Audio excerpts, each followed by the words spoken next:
大家好，我係無名。見到呢個唔好以為我今日又要介紹牌組，我哋下次先再介紹。今日繼續都係講 PDCG，但係咧就係講啲新手向嘅嘢，即係我要入坑，我要喺邊度入坑啊，諸如此類。咁應該都係兩台聯播，就係無名的日常同埋 PDCG 工作室兩個頻道都會有嘅，即係都會有呢條片嘅。好啦，咁首先咧，我哋咧就講下呢隻 game 點玩先啦。咁首先咧就分咗幾個主要嘅部分嘅，分別就係寶可夢卡啦、物品卡啦、支援者卡啦、寶可夢道具卡啦，之後仲有嘅競技場卡啦，同埋呢個能量卡嘅。咁首先咧，呢隻 game 咧就係好啦。咁首先我哋見到寶可夢嘅部分啦，咁有一階，你咪有基礎、一階同埋二階啦。咁點分咧？咁基礎就係書頁上面有寫住基礎啦。咁至於呢個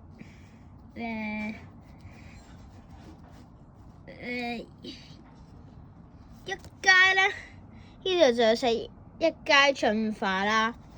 咁之後咧就仲有呢個二階進化啦。咁例如呢張咁啦，咁就寫住二階進化啦。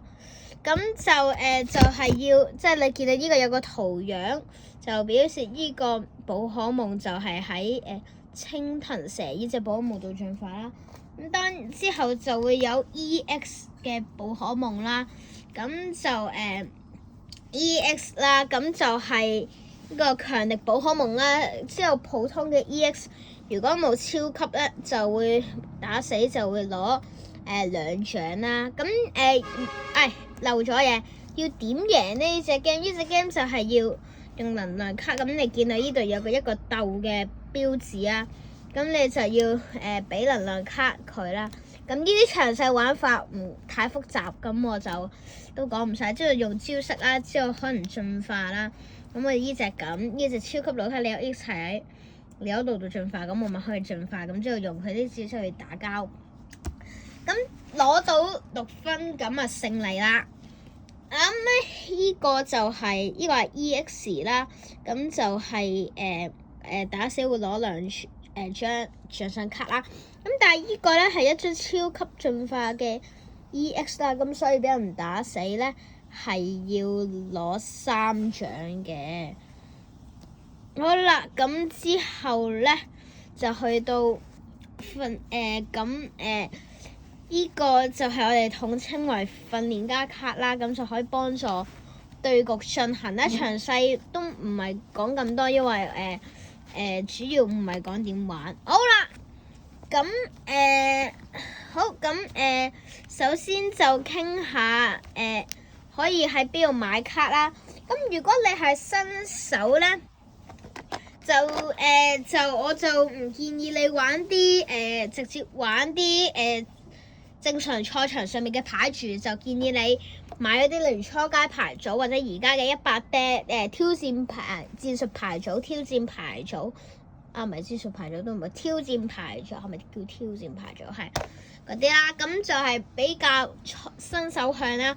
咁你玩得熟咗咧，你就可以咁你就先至去卡鋪度。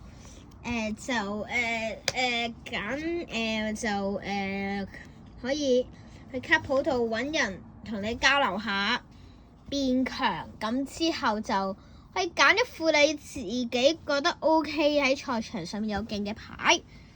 咁之後就可以喺個卡鋪度收料之後玩啦。咁你就可以慢慢去操熟副牌噶啦。好啦，咁講到卡鋪咧，係時候推介翻有私心推介2間啦。咁第一間就係我嘅主場卡 Buddies 嘅朋友卡店啦。咁呢個就係喺主要係貨呢個港島區。未講呢啲初階牌組可以點買。咁除咗可以喺卡鋪買之外咧，亦都可以好似玩具反斗城啊、Lock On 嗰啲類似都有㗎啦。好啦，咁呢個咧Car Buddies朋友卡店咧就係有個好友善嘅打牌環境啦，咁啲人都 nice 嘅，咁就都即係新手咁都會同埋佢啲交易app 唔係交易群組都可以啲人都熱心可以去即係同你去交易啊、交換啊或者買賣咁樣嘅。咁呢度嘅店菜咧就係星期三就係 Gym Day 啊，咁即係你當係認真少少啦。同埋星期五嘅 Card Day 咁啊冇咁認真啦，咁啊開心啲咁樣嘅。咁兩個都係8點鐘，咁提早少少去都得㗎啦。咁就睇幾多錢就取決於你嘅入場獎係幾多。咁呢排入場獎係新嘅 MEA 夢想進化，咁就貴啲80蚊啦。咁正常都係70蚊嘅啫。哇！咁之後好似佢都係有孩童訓練日，咁可以俾小朋友學啦。咁之後第二間就係酋長部落啦。咁如果要參加呢個咁呢個酋長部落就係我本人我唔係去過好多次，我好耐冇去，就係佢係比較正經少少，即係佢係比較跟翻啲規矩，但係因為其實要計時25分鐘㗎打。咁呢個酋長部落佢就係會只係跟翻個瑞士輪嘅，即係大賽嘅制度係有機會即係會雙敗嗰啲啦。咁但係呢個Car Buddies 就係取決都係冇，即係因為即係就算係Gym Day打完嗰25分鐘，都係會等大家打完先至開下一輪。咁呢個就係喺新蒲崗，所以就係適合呢個九龍區嘅玩家啦。咁呢個正常佢好似就係店賽係14㗎，係咁幾多點我都唔記得，因為我好少要打店賽，我通常係好耐之前去禮拜日嘅下晝2點鐘，應該仲有㗎而家嘅孩童訓練日。咁就呢個孩童訓練日其實大人都玩得嘅。咁佢就會酋長就會落手落力去教啲小朋友就sorry 就會教啲小朋友去打卡啦，去變強，去操自己嘅牌組啦，亦都會分析而家嘅局勢係啦。咁喺而家呢個時候咧，我就想講下即係推介完啦。我就想講下呢個而家呢個環境究竟玩咩牌適合，但係其實我係建議你而家係繼續即係如果你係已經學咗玩一段時間，慢慢咁進步緊，我建議你呢一個月都係慢慢乖乖操好，繼續玩你嘅初階牌組先。因為呢啲卡會有嗰啲，即係你見到呢度咧係會有退標㗎，即係嚟緊，即係呢度你見到呢度有啲標即係有啲英文字母啊。咁嚟緊2月，好似2月6號啊，就係冇得用 G 標同埋之前嘅卡片，淨係可以用 HIJ 嘅卡片啦。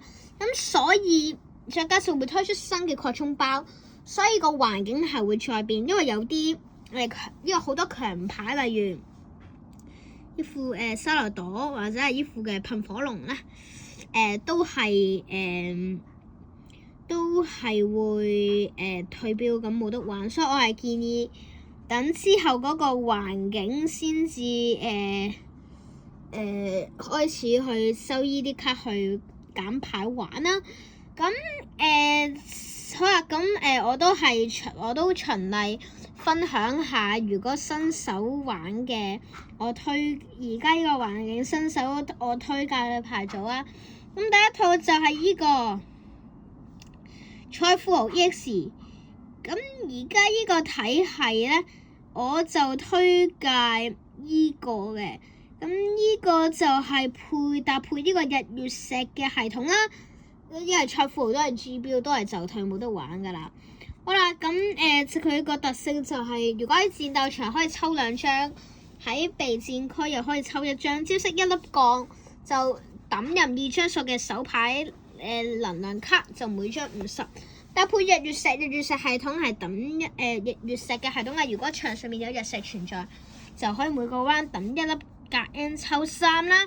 咁所以見呢係非常適配嘅。咁係啦，咁構築就投入呢個超級能量回收，咁就將個蟹放到最大啦。咁抌完打完之後，嗰啲能量跌落墳就可以撈翻佢啦。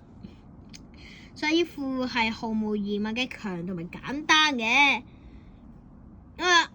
之後我哋嚟到下一副就係呢個猛雷鼓啊！咁猛雷鼓都係我自己玩嘅牌組啦。咁係啊，你見而家呢個環境已經其實有啲變數，咁主要分無貓頭野鷹同埋有貓頭野鷹啦。咁呢個其實我自己係推介，其實我係兩個都中意玩，係啦，即係等於冇講過。唔緊要。我本人就係玩貓頭野鷹流嘅，咁睇我咁我都貼文同埋有條片都係有一個猛雷鼓嘅構築，咁大家可以去參考下。咁所以呢度我就主要唔睇佢個構築啦。好，第3副就係呢個電蟲 boss， 呢個係最推介嘅新手牌。咁我哋睇下先。哇！咁呢個電蟲嘅招式就係一粒無 N 咧，係咪無係啊？呢粒無 N 就即係無，即係白色星星咁嘅嘢，佢係等於一個咩能量都得，就可以發動招式啦。就可以喺自己嘅牌附近最多2張電同埋2張草，就任填俾寶可夢啦。咁通常會填咩咧？第一係麥納頓啦，咁呢個就係主要就係 call 機。即係主要係召喚 Pokemon 唔係 Pokemon。咁之後填2階牌型就填鐵臂膀，但係基礎1階牌型填比加超。之後構築有鐵斑葉針對長毛巨魔噴火龍，皮皮針對呢個可唔可以話猛雷鼓？針對少少猛雷鼓，同埋針對呢個多龍巴魯托。咁構築都有電氣球，增加比加超嘅傷害攻擊，可以話係最簡單嘅牌。但係呢副牌嘅小嘅劣勢就會係運氣咯，真係運氣，因為呢副其實係要博後宮去完成呢個電充能啦。咁如果你有先攻嘅話，咁就衰少少啦。好啦，仲有就係蒼炎應鬼啦，咁呢個都係配日月石嘅，你見到啦嚇。咁就係繼續抌啦。咁呢個就係主要係咁 Ace 嘅選擇有 Ace 就係每副牌淨開到1張嘅強牌啦。咁有骨骼能量同埋呢個完全體攪拌器嘅選擇嘅。咁其實你見呢嗰個構築其實都係大同小異，都係冇乜分別嘅。咁呢個佢勁嘅位就係，如果你累牌累得好快，咁我哋叫累牌，抌咗好多 N 落份，咁就可以蒼炎引鬼打出一技嘅高爆發傷害。呢副我係都好中意玩，咁都推介大家。但係喺而家面對咁多嘅 Mega 寶可夢肆虐咧，我就唔係幾推介，因為始終都係有啲勢力。好啦，咁呢個就係我推介嘅係咪4副？就係呢4副牌組。咁但係整體都係要等退完標之後再去判斷嘅。咁呢個就係你自己選擇啦。好啦，咁今日就嚟到呢度啦。咁鍾意我哋嘅片呢，記得 like subscribe 同埋 share 俾朋友一齊睇，尤其係 share 俾啲新手睇。咁我係無名啦，亦都歡迎訂閱翻無名的日常同埋 PDCC 工作室，就係第2個頻道啦。OK， 好，咁我哋下條片再見，係咁先，拜拜。